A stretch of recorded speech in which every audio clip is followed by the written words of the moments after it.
네, 안녕하십니까. 지난 시간에는 보장성 보험에 대해서 왜, 언제 필요한가 이 부분에 대해서 오늘은 말씀을 드렸는데요. 오늘은 이어서 저축성 보험 왜, 언제 필요한가에 대해서 알아볼까 합니다.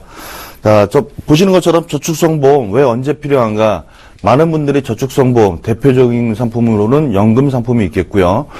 파생 상품으로는 변액 유니버셜이나 변액 연금 보험, 아니면 단기적으로 쓰이는 것들에는 무슨 저축보험, 연금 저축보험 여러 가지가 있는데, 여러분들은 그게 나에게 얼마나 어떻게 필요한지 고민하고 가입하셨는지, 아니면 그 상품만 보고 좋은 거 아닌가? 이렇게 해서 가입하셨는지 한번 되 물어보고 싶은데요.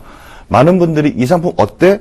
라고 물어보시는데, 사실은 나에게 어떤 상품이 맞나? 라고 물어보시는 게 정답이라고 저는 생각을 하는데, 그렇다면 어떻게든 저축보험은 필요한 상태가 될 수도 있고, 그럼 이 저축보험은 언제 필요한지, 또 왜 필요한지 이 부분을 알아야 그럼 나도 저축보험을 활용해 볼까?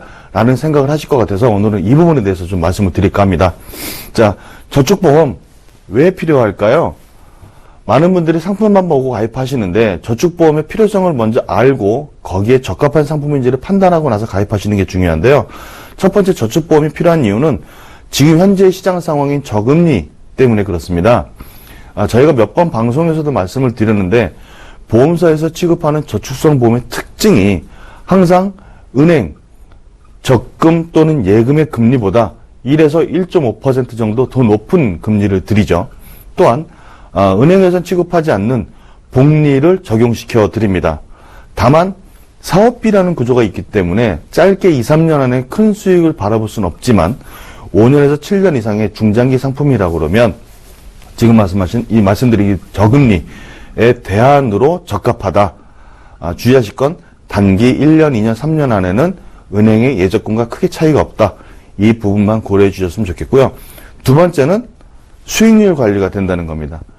이게 보험이기 때문에 가능한데요. 아마 증권사나 은행에 가서 펀드나 이런 가입 문의를 하셨을 때 잘 보면 내가 이 돈을 몇 년 동안 투자를 할 건데 나중에 얼마나 돈이 불어날까요? 라고 물어보신다면 아마 어디서든지 답을 드릴 수가 없을 겁니다.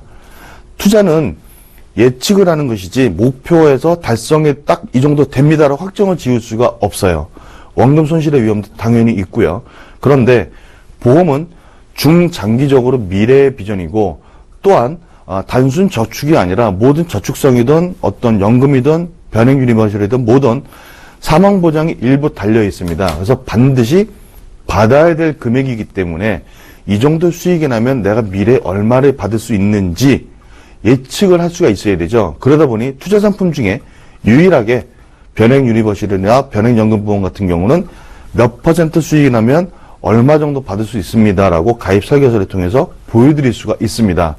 다시 말하면 반드시 받아야 되는 금액이기 때문에 그로 인한 수익률 저하를 막기 위해서 펀드 변경, 중도 인출, 약관 대출 여러 가지 기능을 부과를 해드린 거죠. 투자 상품이지만 위험 관리가 가능한 유일한 상품이다. 이렇게 말씀드리고 싶고요. 자, 그렇다면 저축성 보험은 어디에 필요할까?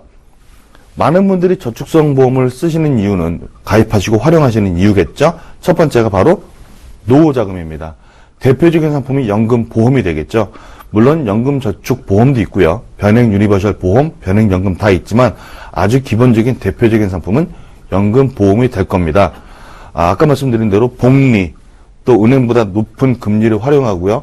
또한 적립금이 쌓여서 연금을 지급할 때 일반적으로 증권사나 은행에서 취급하는 일반 단순형 연금은 내가 쌓여있는 적립금을 내가 받는 기간으로 나누어서 그만큼만 내가 받습니다. 그런데 대표적인 생명보험사의 연금보험을 종신형으로 받게 되면 내가 쌓여있는 금액에 내가 받는 동안 매달 이자가 지급이 되고, 그러면서도 내가 또 중간에 꺼내 쓸 수가 있는 거죠. 꺼내 쓴과 동시에 이자가 같이 불이가 된다는 뜻입니다. 그렇기 때문에 똑같은 적립금이 쌓여있더라도 더 많은 금액을 받을 수가 있죠. 그래서 저금리의 대안이면서 복리 효과를 받을 수 있다. 그래서 노후 준비에 가장 많이 쓰인다라고 말씀드릴 수가 있고요. 두 번째가 바로 중장기 목돈 마련입니다. 특히 납입 기간이 길거나 오히려 더 효과를 보기 위해서 납입 기간을 짧게, 거치기에는 길게 하면 일반적인 예적금보다도 훨씬 더 안정적인 이자를 받을 수가 있기 때문에 오히려 중장기에 많이 쓰시고요. 마지막으로 목돈 재테크입니다. 목돈이 들어가게 되면 그 다음날부터 바로 복리가 적용이 되고요. 또 은행금리보다 높은 금리를 적용받으면서 또 하나는 변액 상품 같은 경우는 투자 수익률 위험 관리가 가능하죠.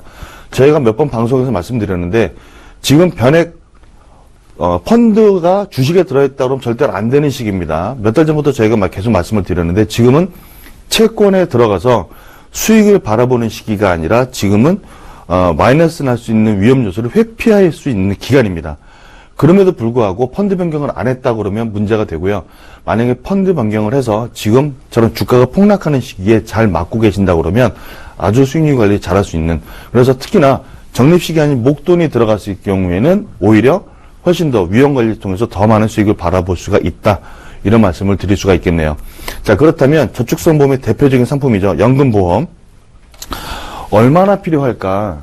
많은 분들이 한 달에 내가 20만원, 30만원 넣으면 되겠지? 라고 생각을 하십니다. 반대죠. 내가 얼마를 받기 위해서 얼마를 지금부터 넣어야 되느냐, 역순으로 계산이 들어가야만 나중에 미래에 노후 생활을 안정화할 수가 있는데요. 그렇다면 내가 얼마나 받아야 되느냐, 이거부터 계산을 해봐야겠죠. 저희가 일반적으로 저희 방송에서 말씀드리지만 수입 지출을 봤을 때 생활비라는 것이 있습니다. 거기에 굉장히 디테일하게 뭐 이건 뭐고 핸드폰 뭐 차량 유지비 어쩌고 막 계속 세분화적으로 나누는데 사실은 생활비라는 게 그렇게 세분화적으로 나눠서 조절한다고 해서 조절할 수가 있는 게 아닙니다. 그냥 내가 먹고 사는데 필요한 돈 또는 내 생활을 위해서 나가야 되는 돈, 대표적인 게 주택관리비나 세금 같은 것들이겠죠. 이런 것들을 통틀어서 그냥 내가 쓰는 생활비라고 놓고 보시면은요, 내가 받는 급여 대비 저축을 제외한 실제로 지출에 들어가는 비용만큼은 내가 받아야만 지금 생활을 유지할 수가 있다. 그래서 일반적으로 급여에 내가 30%를 저축을 한다 그러면 미래의 내 생활비는 70%, 아껴 써서 내가 50%를 쓴다 그러면 내 현재 소득의 50%가 미래의 은퇴 생활비가 되겠죠. 자, 그렇다면 이걸 다 개인연금으로 마련하느냐? 굉장히 부담이 커집니다. 첫 번째, 나라에서 해주는 게 있죠? 바로 국민연금입니다. 국민연금이 얼마나 나올 것이냐를 갖고 많이 의문을 가지시는데 이렇게 보시면 돼요. 국민연금은 나라에서 만들어 놓은 국민복지연금 제도고요. 그렇다면 내가 얼마를 내는데 얼마를 받을 수 있느냐? 일반적으로 내가 버는 소득에 일반 직장인은 9%, 자영업자는 18%를 보험료로 납부를 합니다. 왜 직장인들이 반밖에 안 될까요? 회사에서 대주죠. 흔히 말하는 4대 보험에 이 국민연금이 포함이 되어 있습니다. 그래서 직장인들은 일반 자영업자보다 혜택이 좋죠. 자, 내가 받는 소득의 9%를 납부를 하지만 나중에 받을 때는 얼마를 받을 수 있느냐? 최고로 많이 받을 수 있는 게 현재 기준으로는 내 소득의 40%입니다. 처음에 사실 국민연금이 우리나라에 처음 들어온 게 1998년인데요. 그 당시에는 똑같은 돈을 내면서 받을 수 있는 소득 대체율, 즉 내 소득의 몇 프로를 받을 수 있느냐, 최고 60%를 목표로 국민연금이 설정이 되어 있었습니다. 그런데 국민들의 노령화가 지속이 되고 물가 상승을 따라가기 위한 수익률이 그만큼 받쳐주지 못하다 보니까 1998년에 국민연금 1차 개혁이 일어났습니다. 그러면서 소득 대체율이 낮아지기 시작을 했죠. 그래서 지금 그 당시 비교해서 현재 지금 1차 때 70%고 제가 말을 잘못했네요. 1988년에 소득 대체율 70%였고요. 1차 국민연금 개혁이 일어나고 나서는 60%로 떨어졌습니다. 그럼에도 불구하고 국민연금 고갈이 된다, 어쩐다 이런 얘기가 많이 나오니까 2007년도에 2차 국민연금 개혁이 일어납니다. 납부하는 금액은 더 올리지 않되 연금 수령 기간을 60세에서 65세로 뒤로 더 밀었고요. 2028년까지 현재 60%의 대체 소득률을 40% 밑으로 내린다고 합니다. 그러면 내가 평생 동안 받았던 월 평균 급여가 예를 들어 300이었다라고 가정한다 그러면 국민연금으로 받을 수 있는 금액은 총 120만 원 정도를 받을 수 있겠다. 이렇게 생각하시는 분들도 많을 수 있는데요. 여기서 또 주의하실 거는 이렇게 받으시려면 내 받았던 급여의 소득 대체율 40%를 채우려면 국민연금을 40년 동안 내셔야 됩니다. 만약 내가 직장 생활을 20년밖에 안 했다 또는 30년밖에 안 했다라고 한다면 소득 대체율이 그만큼 떨어집니다. 그래서 내가 받았던 평생 동안의 월 평균 급여가 300만 원이라고 했을 때 내가 직장 생활하면서 근로했던 기간이 20년, 25년, 길어야 30년 정도를 했다라고 한다면 25%에서 30%, 즉 300만 원을 내가 소득을 받았고 여기에 대해 국민연금을 냈음에도 불구하고 내가 받을 수 있는 최고치는 90만 원이 다다. 이렇게 보시면 되는데요. 여기서 문제는, 더 큰 문제는 뭐냐? 국민연금공단에서 현재 국민연금을 받는 사람을 대상으로 조사를 해봤는데 395만 명이 현재 국민연금을 받고 있다고 합니다. 1988년 이후로 연금이 개시된 이후로요. 그런데 그분들이 받는 국민연금의 평균 소득이 32만 원이라고 합니다.